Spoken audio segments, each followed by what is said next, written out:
Meu nome é Leonardo Carico do Nascimento e eu fiquei com o eixo A1, A2 e A3. O eixo A1 foi basicamente analisar se o repositório tem alguma pasta dedicada a testes, e assim foi encontrado essa pasta com diversos tipos de testes, que eu detalho mais à frente.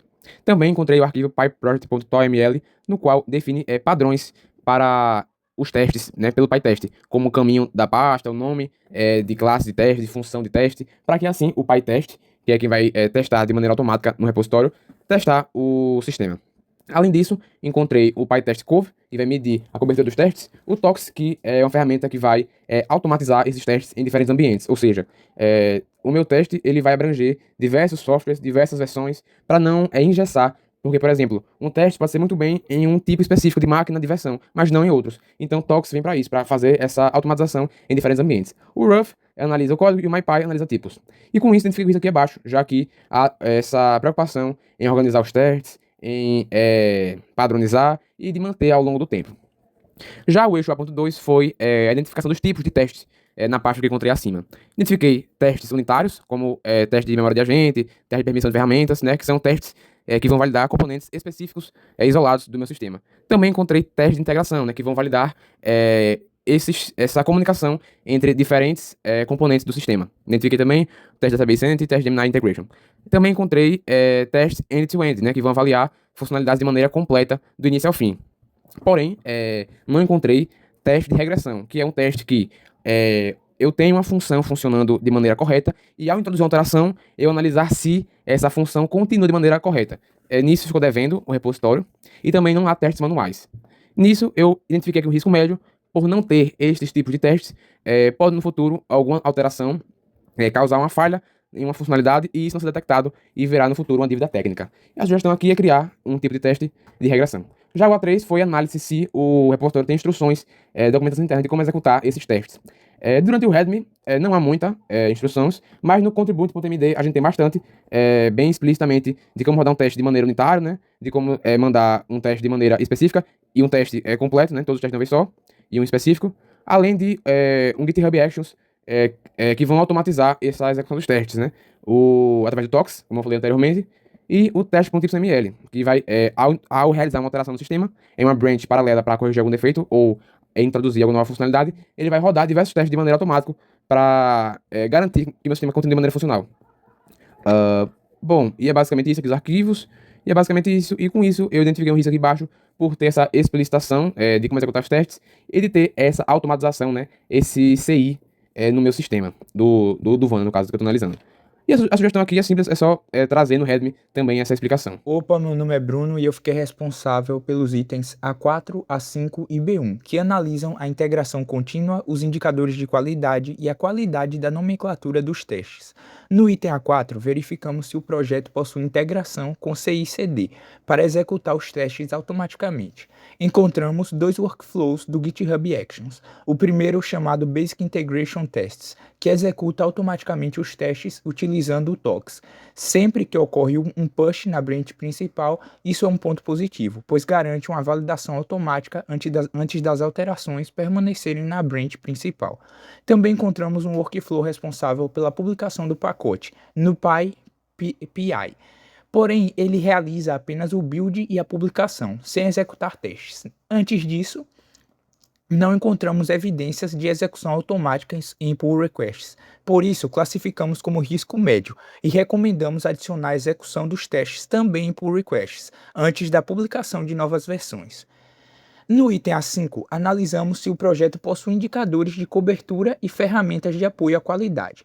O README apresenta badges relacionados à licença do projeto e ao padrão de formatação do código utilizando a ferramenta Black. Entretanto, não encontramos indicadores de cobertura, como o CodeCov ou Sonar Cloud, nem relatórios de qualidade dos testes. Dessa forma, também classificamos o risco como médio, pois a equipe não consegue medir facilmente quais partes dos sistemas estão sendo realmente testadas. Como melhoria, recomendamos a integração de ferramentas de cobertura e monitoramento da qualidade.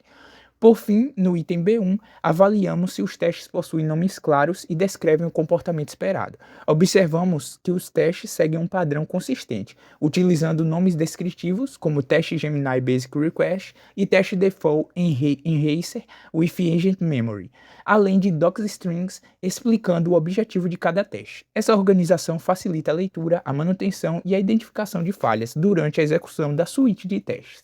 Por esse motivo, classificamos esse item como risco baixo e recomendamos manter o padrão atual de nomenclatura e documentação dos testes.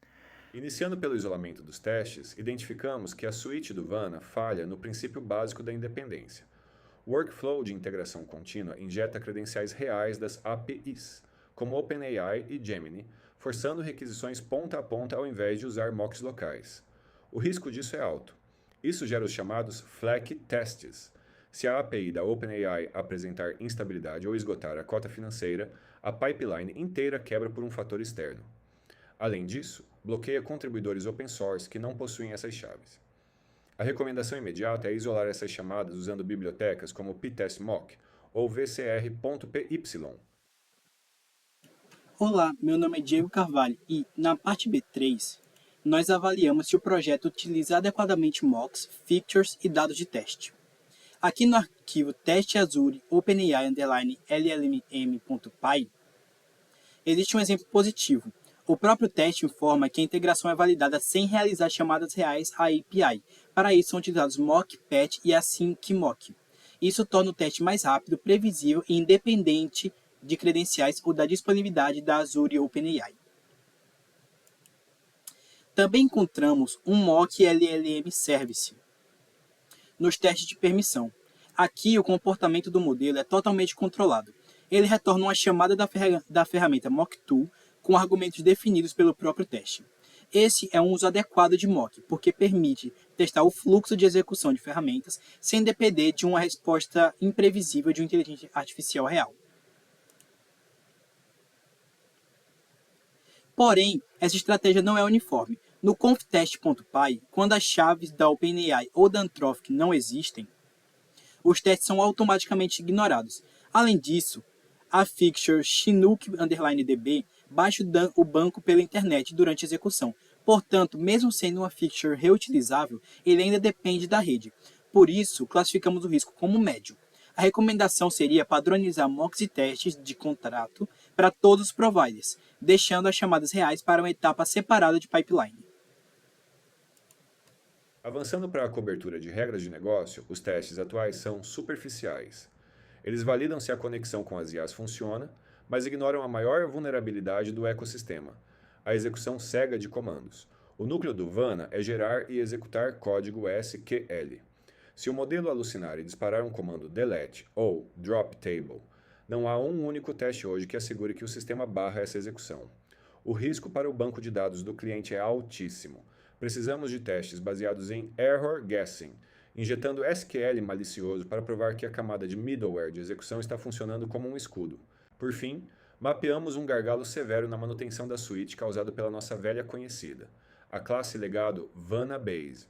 Com mais de 2.000 linhas centralizando de geração a validação, ela destrói o princípio da responsabilidade única. Qualquer teste escrito para essa classe nasce frágil. Configurar o ambiente para testar uma única função exige instrumentar conexões, prompts e embeddings ao mesmo tempo. Qualquer refatoração simples quebra a suíte inteira. A saída é continuar a fragmentação dessa God Class e aplicar testes de contrato estritos na abstração das IAs para eliminar testes redundantes. O mapeamento revela que a cobertura de teste do VANA prioriza componentes de infraestrutura, mas deixa descobertas funcionalidades essenciais do produto, como a conversão de linguagem natural em SQL. A única suíte que valida esse fluxo depende de credenciais externas e não é executada na CI pública. Além disso, a Error Recovery Strategy, responsável pelo tratamento de falhas e tentativa de recuperação, não possui testes automatizados, aumentando o risco de defeitos chegarem à produção. Para reduzir essa vulnerabilidade, recomenda-se criar testes unitários utilizando Mock LLM Service, eliminando a dependência de APIs externas. O repositório conta com apenas um workflow de CI, chamado Basic Integration Test, configurado em GitHub Workflows. Olá, meu nome é Diego e agora estarei falando sobre o que analisamos em C2. Em C2, avaliamos quais módulos com dívida técnica apresentam maior risco de alteração. E o primeiro é a Vanabase. Aqui no próprio GitHub, podemos observar que o arquivo possui mais de 2.000 linhas, como a gente pode ver aqui. Ele concentra geração de SQL, conexão com bancos, embeddings, prompts e orquestração. E apesar da existência de testes para o adapter legado, não há proteção específica para todas essas responsabilidades internas. O segundo módulo crítico são os adapters de LLM. Neste método da OpenAI, o sistema interpreta o JSON recebido, normaliza os argumentos e cria uma tool call. Uma alteração incorreta aqui pode enviar parâmetros errados para uma ferramenta sem causar uma falha imediatamente visível. Por isso, o risco é alto. E antes de qualquer refatoração, devem ser criados testes de caracterização e testes de contrato que validem esse mesmo comportamento em todos os providers. E já em C3, identificamos que algumas dependências externas ainda não possuem isolamento suficiente. Aqui em testagents.py, os testes criam serviços reais da Anthropic e da OpenAI, utilizando chaves obtidas das variáveis de ambiente. E esses testes são importantes como integração, mas dependem de credenciais, internet e também da disponibilidade das APIs. Quando as credenciais não existem, esses testes são ignorados. Assim, o pipeline verde pode não significar que todas as integrações foram realmente verificadas.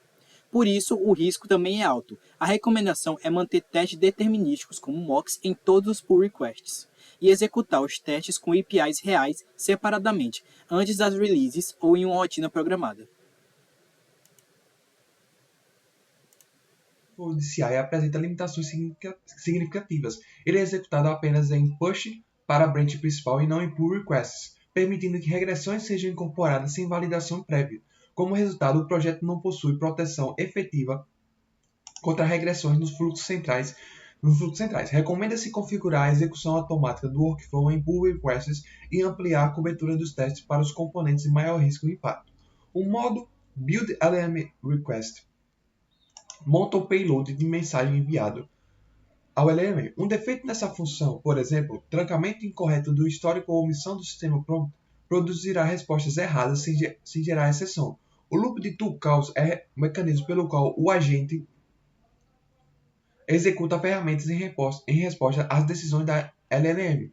Um defeito, por exemplo, uma condição de parada incorreta ou falha na progressão de resultado causaria comportamento errático ou loops infinitos. Um defeito na lógica de retry, por exemplo, loop infinito ou ausência de backoff, poderia executar cortes de API em segundo plano. A simulação revela que a suíte atual possui capacidade diagnóstica limitada para bugs severos nos fluxos centrais. Sua autoridade concentra-se em problemas de permissões de ferramenta, lógica de comando de workflow interno e integração de enhancers de contexto. A evolução deve ser abordada em duas fases. Fase 1 imediata, estender o mock LLMs. Oi, me chamo Fábio Henrique e hoje vamos falar um pouco sobre os tópicos D4 e D5, mais precisamente, 2 pontos, automação e os critérios de sucesso. Hoje o pipeline de teste do Vana tem 3 furos. O primeiro, ele só roda quando o código já entrou na branch principal, nunca em pull request. Ou seja, dá para mesclar o código quebrado sem nenhum teste ter rodado naquela mudança. Já o segundo, a ferramenta cobertura está lá, nas dependências, mas nunca ligada. Então ninguém sabe quando o sistema está de fato testado. E o terceiro, o projeto publica na pipe sem rodar nenhum teste antes. A proposta não joga nada fora. Ela reaproveita o que já existe e organiza em duas trilhas. A trilha rápida roda em pull request sem precisar de chave API e trava o merge se algo falhar. Ela faz o link, roda os testes unitários de regressão, checa um mínimo de cobertura. Já a trilha noturna roda os testes que precisam de credencial uma vez por dia sem travar ninguém. E a publicação passa só a acontecer se os testes estiverem verdes. Resumindo, o D4 transforma o pipeline de decorativo em uma trava de qualidade de verdade. Agora, como saber se a gente evoluiu mesmo? Porque ter mais testes não significa qualidade.